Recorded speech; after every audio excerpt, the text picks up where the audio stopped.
독립운동을 하기 위해 조국을 떠난 독립투사들이 제일 먼저 만나는 첫 관문. 압록강 철교가 바라보이는 이곳 단동항에서 그들은 배를 타고 임시정부가 있는 상해로 갔다. 상해로 향하던 배가 출항하던 항구의 위치는 어디쯤이었을까? 是不是也有码头？桥下边，鸭绿江就那桥下边现在码头。桥下边也有码头。 불과 10년 전만 해도 있었다는 부두. 하지만 이제는 어디서도 그 흔적을 찾을 수 없다. 말끔히 단장된 해안도로를 따라 단동 시내로 들어가는 길에 영국풍 건물이 눈에 들어온다. 이채롭다. 예전 이곳에 위치하던 영국 점령지의 흔적이다. 지금 뭐 여기 그 건물 이쪽 지역이 구시가지로 돼 있습니다. 그래서 여기에 그 독립단이 여기 흥룡가와 이쪽에 영안가라고 하는 그 거리에 본부가 있었다. 그리고 그 당시에 독립운동가들이 활동했던 풍순짠이라고 하는 그 중국인이 운영하던 그 객잔이 있었습니다. 거기에 사람들이 많이 활동을 했고 이 지역은 일본 경찰들이 함부로 들어올 수 없는 지역이기도 했었습니다. 초기에는. 그러다 나중에 이제 1930년대 이후에 만주사변 이후에 여기에 안동 그 영사관을 만들고 그때는 마음대로 들어왔지만 여기에서 대한독립단이나 또 이 이륙양행 활동할 땐 1919년서부터 1920년대 단동 구시가지 영국 점령지 이륙양행. 이곳에는 서슬퍼런 일제의 감시망을 뚫고 한국 독립운동에 적극적으로 가담했던 한 외국인의 이야기가 전설처럼 전해진다. 얼굴 없는 테러리스트라 불렸던 사나이. 이륙양행의 주인 조지 쇼. 1919년 7월 조지 쇼는 영국인 소유라 일경이 함부로 들어올 수 없다는 이점을 이용해 자기가 운영하는 이륙양행 2층에 임정교통국을 설치, 무기 운반, 군 자금 모집 등 독립투쟁의 핵심 업무를 수행한다. 동지 15명과 이륙양행 배를 타고 상해로 출발했다.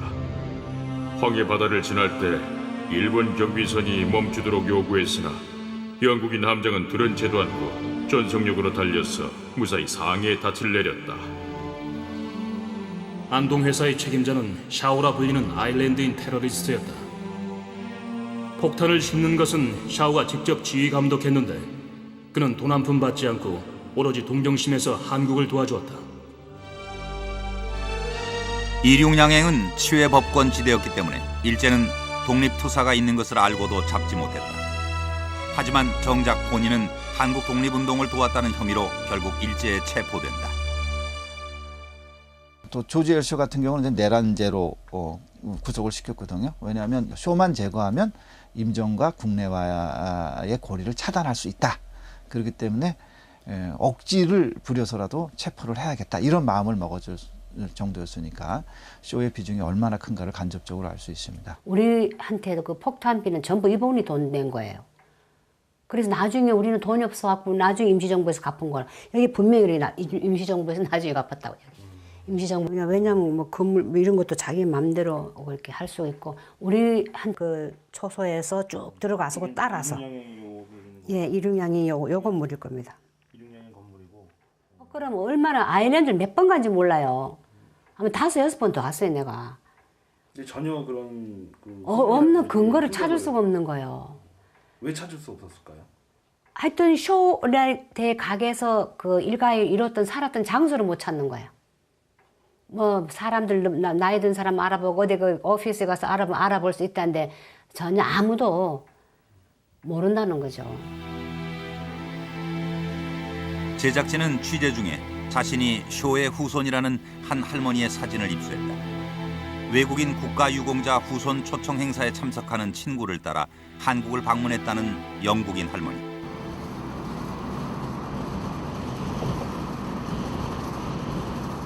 조지 쇼의 행적에 대한 작은 단서 하나를 확보한 제작진은 직접 캐더린 할머니를 만나보기로 했다.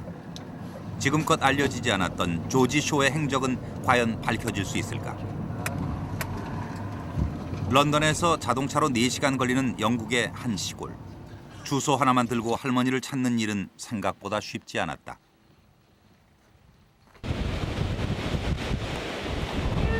very nice to meet you. And you. This is our producer from Seoul, Korea. Welcome, welcome. So how have you been? Thank you. I've been very well. Do come in. Yeah, come yeah. in. Do it.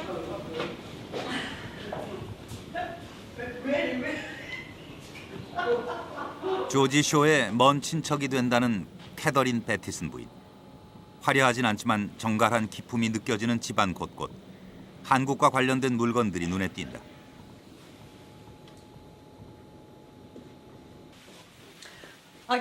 기록들을 서랍에 넣어놨는데 좀 많아요. 무거워서 서랍이 잘 안 열리는데. 그동안 참 많이도 모았죠. 모두 조지 쇼에 관련된 서류들이에요. 이게 조지 루이스 쇼의 출생 기록 복사한 것이고요. 이름이 여기 있네요. 조지 루이스 쇼. 아버지 이름은 사뮤엘 루이스, 어머니 이름은 엘레노 씨. 이게 조지 엄마 엘레노 씨 사진이에요. 사람들은 그의 어머니가 스페인계 아일랜드인인 줄 알았어요. 일본인이란 걸 나도 몰랐어요. 몇 년씩이나요. 조지 쇼의 어머니는 사무라이 집안 출신의 일본인이었다. 그런데 조지 쇼의 결혼 기록에서 조지 본인 또한 일본 여자와 결혼했다는 사실을 확인했다. 조지 쇼의 아들이 일본 여자. 그러나 놀라움은 거기서 끝나지 않았다.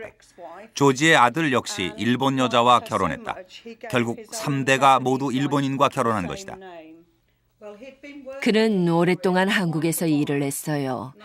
일하는 동안 자연스럽게 한국과 한국인들의 생활 방식을 사랑하게 됐고, 일본의 한국 통치가 나쁘다는 걸 깨닫게 된 것 같아요. 할머니의 친구 수잔, 구한말, 항일 언론인인 어네스트 베델의 손녀로 캐더린은 친구 따라 한국에 갔다가 조지 쇼를 알게 됐다. 제작진이 조지 쇼의 행적을 찾게 된 것 역시 같은 항일 투사인 베델이 맺어준 인연인 것이다. 나는 우리 할아버지가 쇼를 만나게 했다고 믿어요. 캐더린과 같이 한국에 가게 된 것도 그렇고, 거기서 조지 쇼를 알게 된 것도 그렇고요. 14년 전 한국을 방문했을 때 캐더린이 자기 조상의 이름을 생각해낸 건 정말 우연한 일이었죠.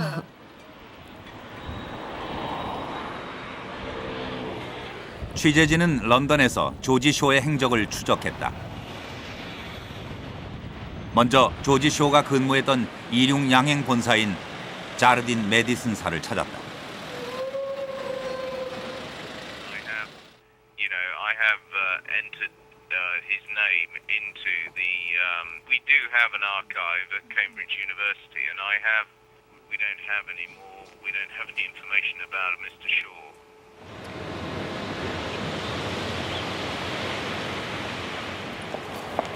취재진은 조지 쇼의 흔적을 찾아 영국 국립문서보관소를 찾았다.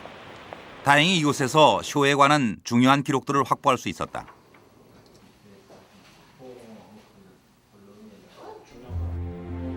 (1935년) 조지 쇼의 토지 매매 문서.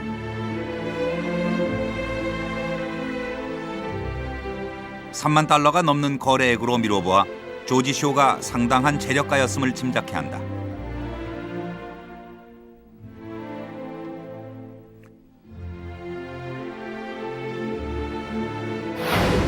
조지 쇼가 체포되자 상해 영국 상공회의소는 항의 서한을 발송한다.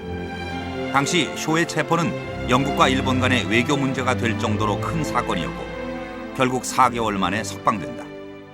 그 이후 쇼의 행적은 지금껏 전혀 알려지지 않았다.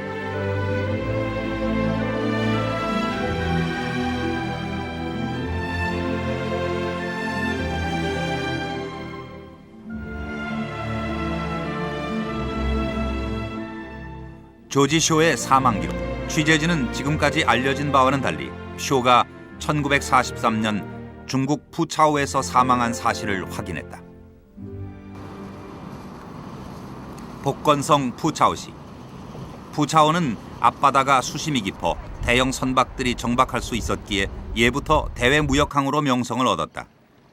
지금도 옛 명성에 걸맞게 대형 선박들이 분주하게 오가는 모습을 볼 수 있다.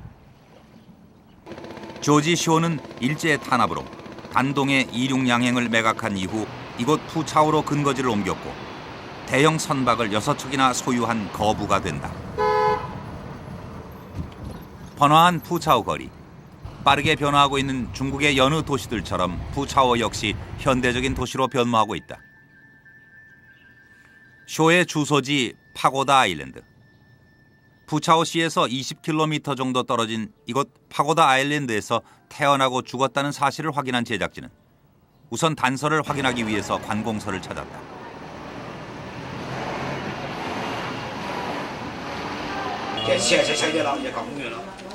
미리 입수한 조지 쇼의 집 사진을 보여주자 안다는 사람이 나타났다.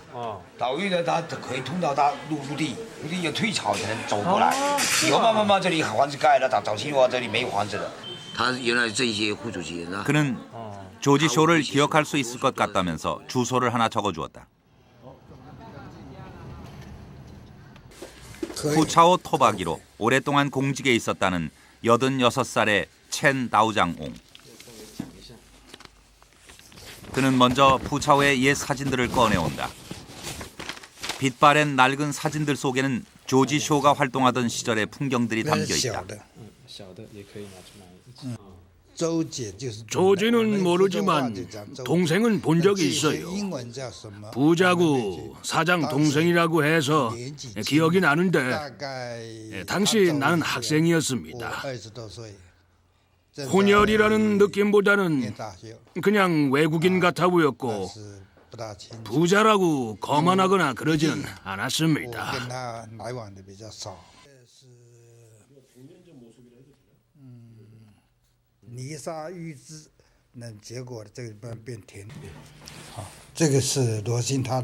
제작진은 노인에게 조지 쇼의 집 사진을 보여주었다. 노인은 기억이 난다며 제작진과의 동행을 허락했다. 손자의 부축을 받으며 제작진을 안내하는 노인. 지금은 이렇게 말끔히 단장된 공원이지만 예전의 모습은 달랐다고 한다. 원래는 이곳에 조지 쇼 가족의 집이 있었어요. 외국인들이 들어오면서 산을 깎고 집을 지었는데 집이 점점 늘어나면서 봉우리가 다 깎여 없어졌지요. 푸차오에도 이륙양행이 있었다며 보여주겠다는 노인. 높은 곳으로 올라가면 볼 수 있다고 한다. 단동을 떠난 조지 쇼는 이곳 푸차오에 다시 자리를 잡고 사업을 전개했던 것이다. 저기 하얀 탑이 이륙양행 기름 탱크예요. 예전에도 저 자리에 저렇게 똑같이 있었어요. 저기 이륙양행에서 기름을 넣곤 했지요.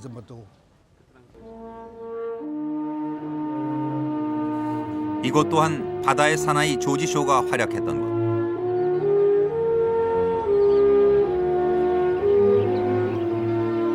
할아버지의 도움으로 조지 쇼가 살던 집터와 이륙양행의 터를 확인한 제작진은 지금껏 알려지지 않았던 그의 석방 이후 기록을 입수했다.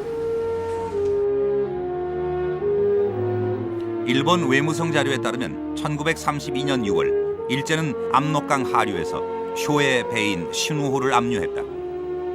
이 문서를 통해 1920년 말 석방된 후에도 조지 쇼에 대한 일제의 감시가 계속됐다는 사실을 확인했다. 그에 앞서 같은 해 1월의 행적은 전혀 기대하지 않은 곳에서 나왔다. 프랑스 경찰 기록에서 쇼의 이름을 발견한 것이다.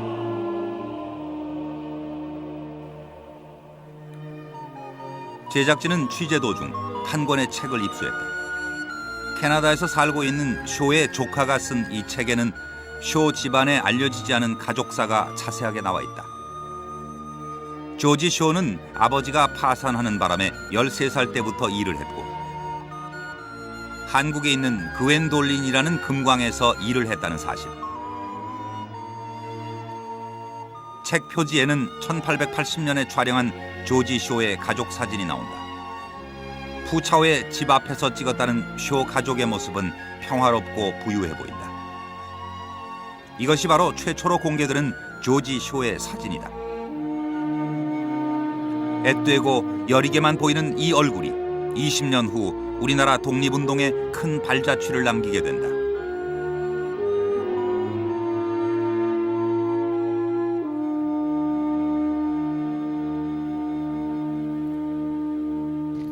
마지막으로 조지 쇼의 무덤을 찾아갔다. 푸차오에서 사망한 이상 무덤도 푸차오에 있을 것이라고 쉽게 생각했던 무덤 찾기는 뜻밖의 난관에 봉착한다. 현재 푸차오에는 외국인 묘지 자체가 남아있지 않다는 것. 푸차오에 있는 묘지들을 수소문해 보는 수밖에 없었다.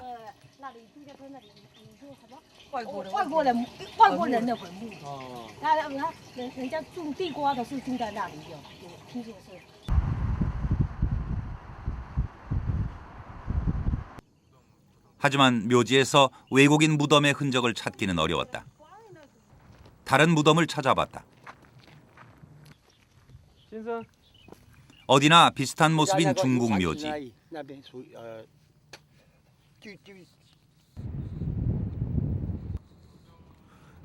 무덤이 있는 곳을 안다는 남자의 말에 반가운 마음으로 찾아갔지만 그곳에도 옛 흔적은 없었다. 외국인 묘지가 있던 자리는 지금 말끔히 단장되어 공원이 돼 있다.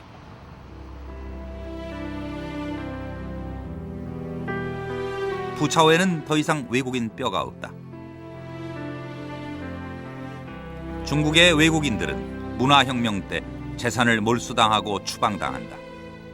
그리고 그들의 무덤은 파헤쳐져서 뼈는 바다에 버려졌다.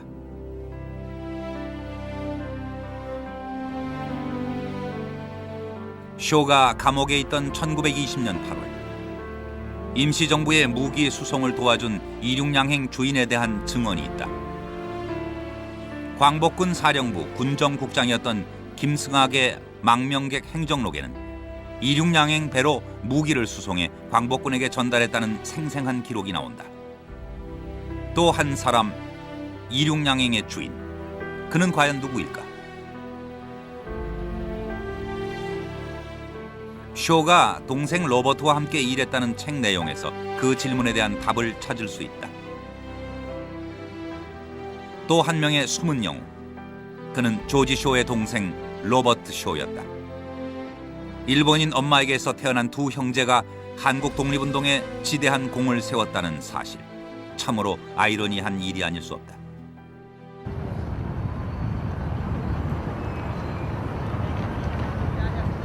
(1919년 4월 13일) 세계 열강들이 차지하려 각축전을 벌이고 있는 상해에서 대한민국 임시정부가 출범하자 조지 쇼는 상해와 단동을 오가는 자신의 배를 이용해 임시정부의 독립투쟁을 적극적으로 돕는다.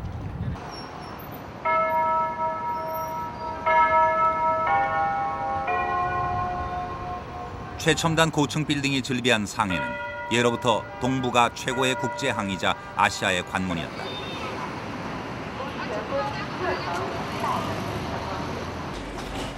보경리 1925년에 세워진 마을입니다.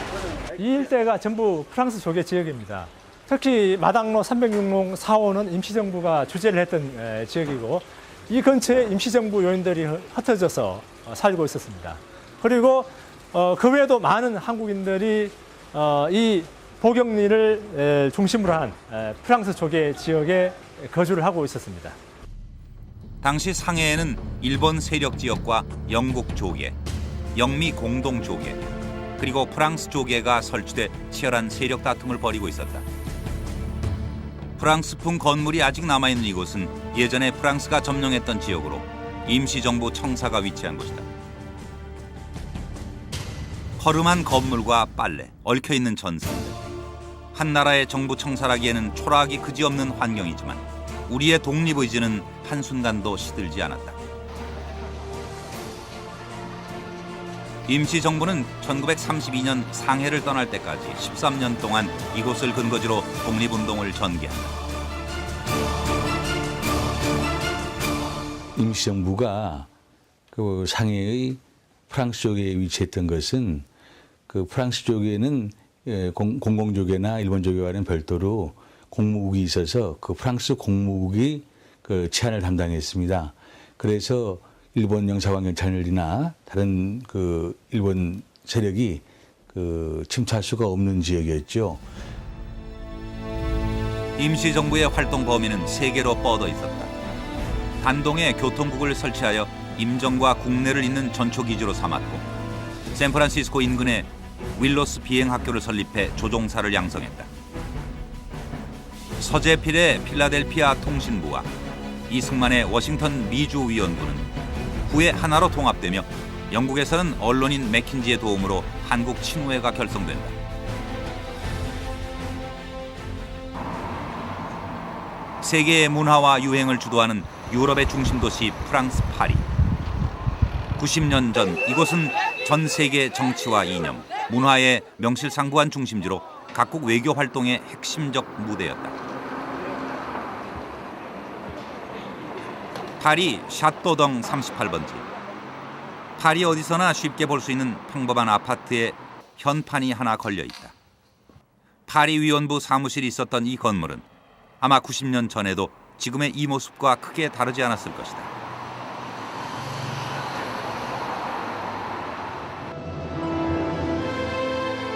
파리 위원부는 김규식을 비롯 김탕, 여운홍, 조소왕, 이관용 등이 차례로 도착하면서 본격적인 활동을 시작한다.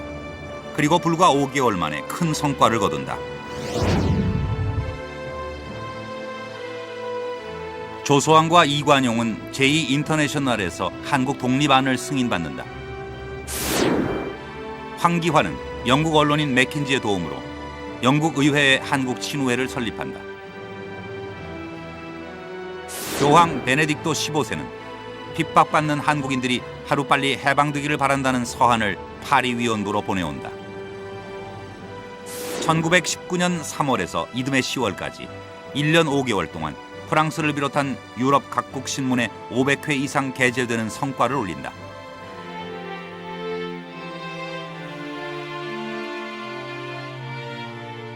파리 위원부는 4층에 커다란 방 2개를 빌렸습니다. 파리 한가운데 있는 집이었지만 전등도 없어서 촛불을 켜고 밤을 새어가면서 각처에서 오는 정보를 받고 편지를 썼습니다.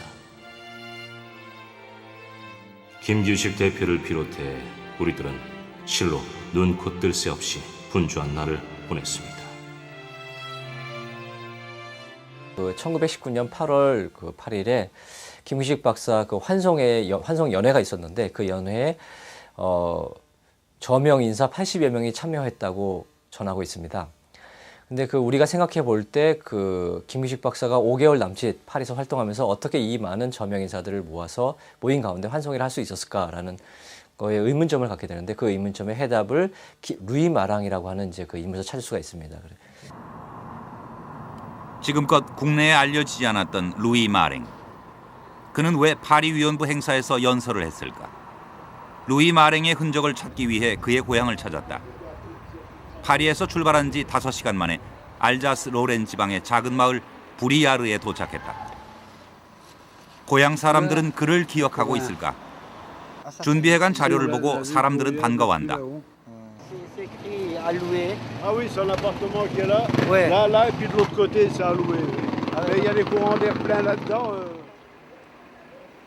마랭이 태어났던 집. 지금은 아무도 살지 않고 매물로 나와 있는 모습이 조금은 쓸쓸하게 느껴진다. 하지만 이곳 고향에 그의 흔적은 영원히 남아있다.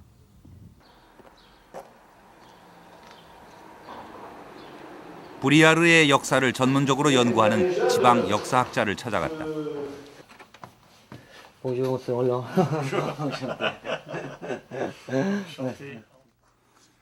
86세의 노 학자는 먼저 루이 마랭의 활동이 실려 있는 책을 펼쳐 보인다. J'ai deux biographies. Et Louis Marin avait pensé que ça pouvait être outre le fait que ça 의회에서 촬영한 젊은 시절의 루이 마랭 사진. 루이 마랭은 오랫동안 이 지역 지방의회 의원으로 활동했는데 50년이 넘은 그때의 기록이 아직 많이 남아 있다. 루이 마랭은 고향에 관심이 많았습니다. 지방학교에 내려와서 상을 준 적도 있고 그때 찍은 사진이 남아 있습니다. 이 지방의회 의원이기도 했고 유명한 정치인이라 아직도 자랑스럽게 생각하는 사람들이 많이 있습니다. 루이 마랭의 고향 부리아르는 알자스 로렌 지방에 속한다. 이 지역은 오랫동안 독일 제국주의의 침략을 받은 곳으로 루이 마랭은 자연스럽게 반제국주의자가 된다. 정치인이었던 루이 마랭이 일제에 강점된 한국을 지지한 이유는 제국주의에 대한 뿌리 깊은 반감이란 배경이 있었다.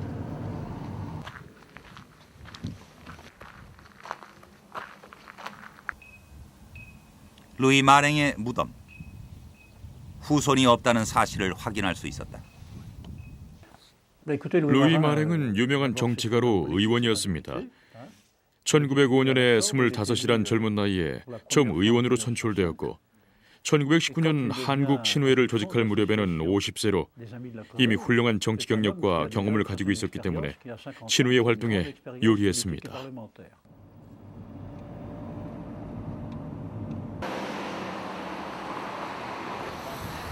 그럼 루이 마랭은 어떤 활동을 했을까?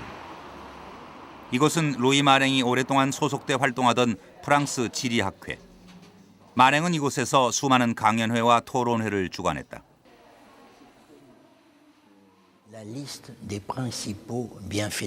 이 검은색 대리석파들은 지난 한 세기 동안 사회에 공헌한 사람들의 이름이 금색으로 조각되어 있습니다. 루이 마랭 부인 이름도 볼 수 있는데 루이 마랭은 지리학회 회장을 25년간이나 역임했지요. 이 방으로 들어가 보시면 여기 루이 마랭의 흉상이 있습니다.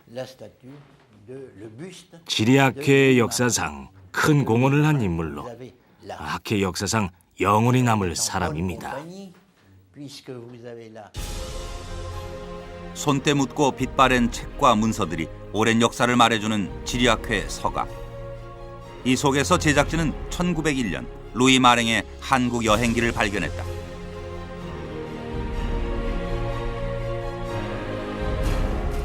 한국 사람은 순수하고 친절하다.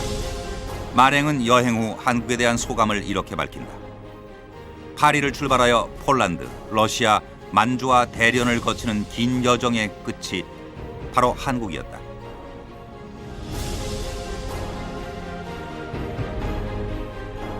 서울에 도착한 루이 마랭은 민영찬을 만난다. 이듬해 민영찬이 대한제국 프랑스 공사로 임명되면서 이 만남은 계속되지만 1905년 을사조약 후 유럽에서의 우리 외교는 단절되고 14년의 공백기를 갖는다. 그는 정치가이기도 했지만 훌륭한 인류학자이기도 했습니다.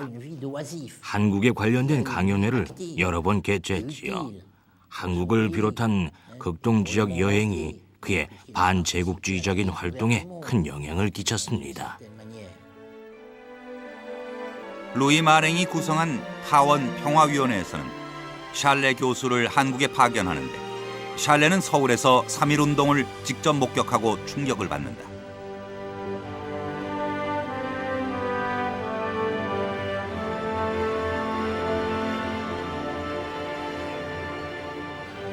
전국 곳곳에서 군중 수천 명이 모여 만세를 외쳤습니다. 일본은 이 평화적인 시위를 무자비하게 탄압했습니다.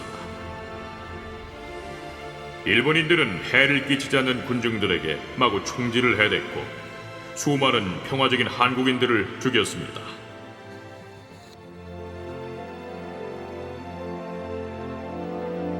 샬레는 이후 한국 친후회 부회장이 되어 한국을 지지한다. 제작진은 루이 마랭의 행적을 찾던 중 중요한 문서 하나를 포착했다. 프랑스 정부가 작성한 한국 친후회 사찰 기록으로 내용은 다음과 같다. 1921년 6월 23일 사회박물관에서 한국 친후회가 결성됐다. 회원에는 국회의원, 교수, 작가 등 저명 인사가 다수 포함됐다.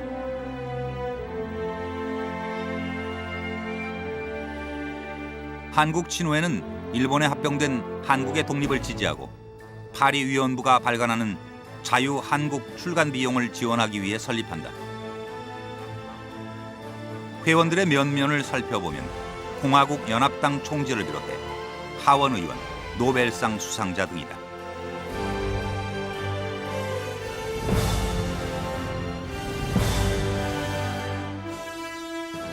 쥐스텐 고다는 제네바 국제연맹에서 한국 문제를 제안하겠다고 했고, 루이 마랭은 폴란드와 같은 100만인 서명운동을 제안했다.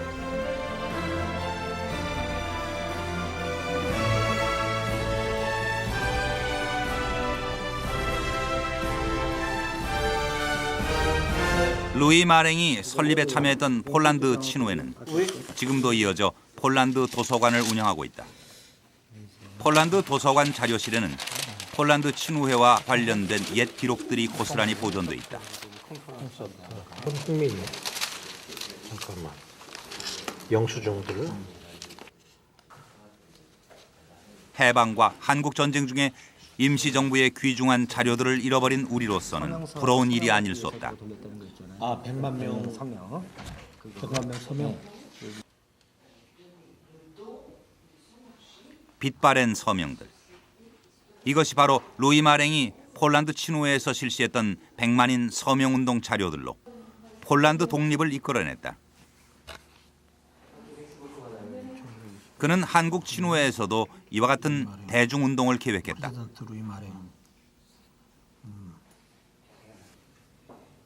팔이 없어요? 폴란드 친후회의 영향으로 폴란드를 지지하는 기사들이 여러 차례 보도됐다는 것은 우리에게는 무엇보다 중요한 도움이 됐고 부인할 수 없는 사실입니다. 폴란드 친후회가 주도한 서명운동이 독립에 큰 역할을 했지요.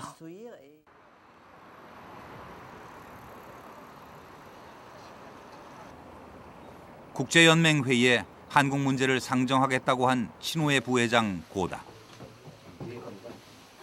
그의 손자가 살고 있는 집을 찾았다.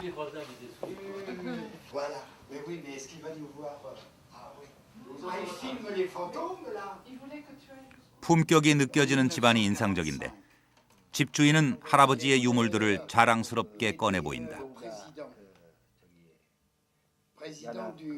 한국 친후회 활동뿐 아니라 상원 의원으로 리옹 시장으로 많은 활동을 했던 사람답게 유물들의 면면이 화려하기까지 하다.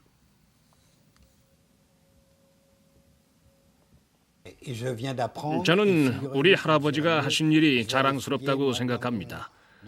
베트남 독립을 위해서도 노력하셨고 요즘 정치가들과는 다르셨죠. 제가 몸이 좀 좋아지면 한국과 관련된 것들을 찾아보고 싶네요. 유물 전시관을 방불할 정도인 집안. 한켠에는 옛날 서류들이 연도별로 보관돼 있다.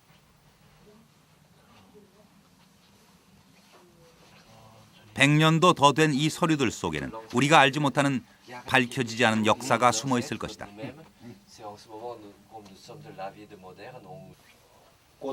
제작진은 주인의 허락을 얻어 서류를 꺼내보았다.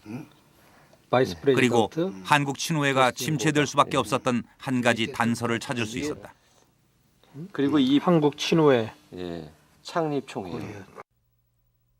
바로 한국 친후회 사무국장인 클로드 파레레의 존재다.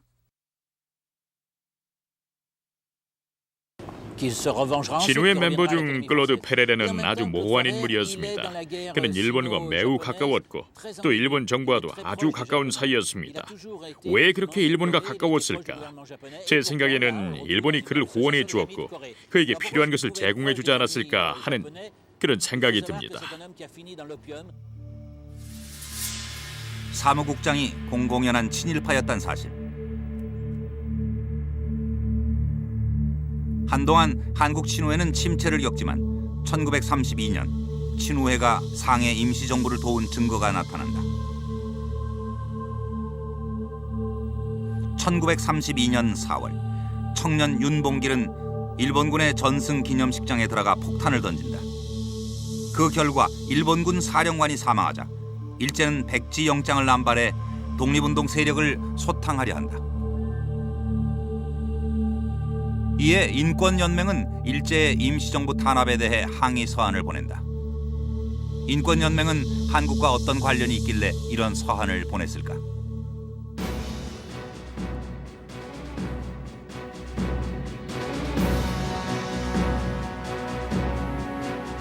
프랑스 인권연맹은 한국 친우회 멤버가 중심이 돼 결성된 단체. 결국 인권연맹의 항의서는 한국 친우회의 항의와 같은 맥락으로 파악할 수 있다. 한편 북경공사 윌드는 치안을 담당한 상해 영사에게 친우회 창립 보고서를 첨부한 편지를 보낸다. 이것은 한국을 탄압하면 친우회가 동요할 것이란 일종의 협박이었다.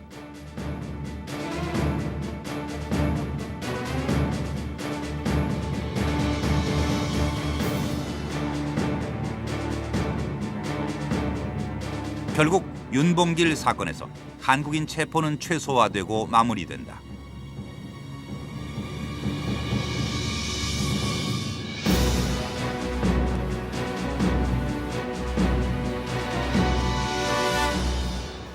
근데 그 웰던이라고 하는 공사는 그 중국 텐진 지방에서 이제 거기서 외교 활동을 시작을 했는데 1901년대 루이 마랑이 이제 극동 지역을 여행하는 기간에 그 중국 텐진에서 그 웰든과 만나서 교분을 쌓은 적이 있어요. 그래서 이 두 사람은 한국에 대한 그 남다른 애정을 보이고 이때부터 교분 관계가 유지되었다고 볼 수가 있습니다. 1919년 안창호와 우리 독립운동가들을 만난 윌드는 호감을 감추지 않는다. 훌륭한 인품과 열정적인 애국심에 감동받은 윌드는 상해 총영사로서 우리 독립운동을 비호하기에 이른다. 이에 대해 일본은 윌든이 사전에 정보를 알려줬다고 불만을 토로한다.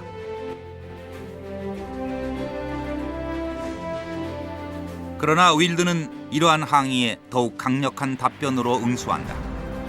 독립운동가를 일본에 보내느니 차라리 프랑스로 보내겠다는 것이다. 우리 독립투사들의 열정은 이방인을 동지로 만들었고 윌든은 우리 독립운동의 든든한 지원자가 된다.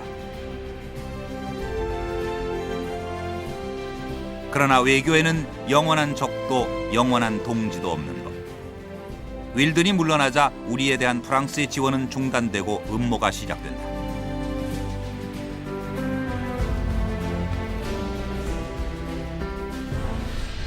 한때 우리나라 임시정부를 지지했던 프랑스 정부는 또 한편으론 베트남을 잔인하게 지배한다. 당시 프랑스가 지배하던 베트남의 독립운동 세력은 일본 동경에 자유정부를 세우고 독립운동을 전개했다.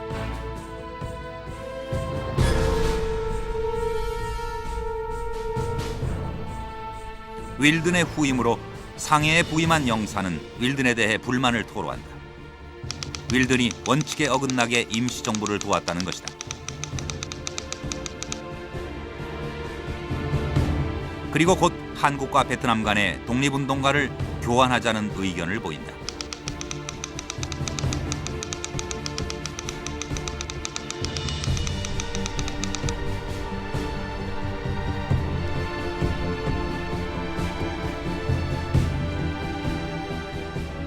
꽁떼 왕자를 비롯 동경에 있는 베트남 독립운동가와 상해 프랑스 조계에 있는 우리 독립운동가를 맞바꾸려는 음모는 이후에도 계속된다. 프랑스 경찰이 작성한 보고서, 독립운동가들의 일거수일투족을 감시한 기록이다. 그들은 이런 보고서를 매달 작성했다. 잃어버린 나라를 되찾겠다는 의지 하나만으로 먼 이국 땅에서 힘겨운 투쟁을 계속했던 대한민국 임시정부. 어려움이 클수록 독립의 열정도 그만큼 커졌다.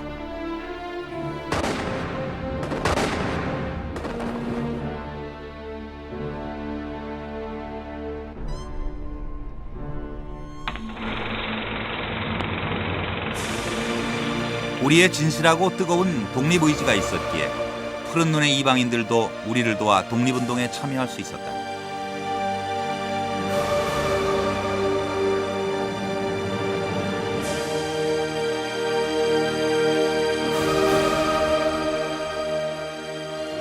그 임시정부의 외교 활동은 항상 큰 성과를 얻은 건 아니었지만 어려운 국제 정세 환경 속에서도 임시정부의 존재를 알리고 임시정부의 독립 의지를 알려서 열강들의 지지를 얻고자 하는 노력이었습니다. 냉혹한 국제사회에서도 독립이란 희망의 끈을 놓지 않았던 대한민국 임시정부. 임시정부의 활동은 우리 생각보다 훨씬 크고 세계를 향해 열려 있었다.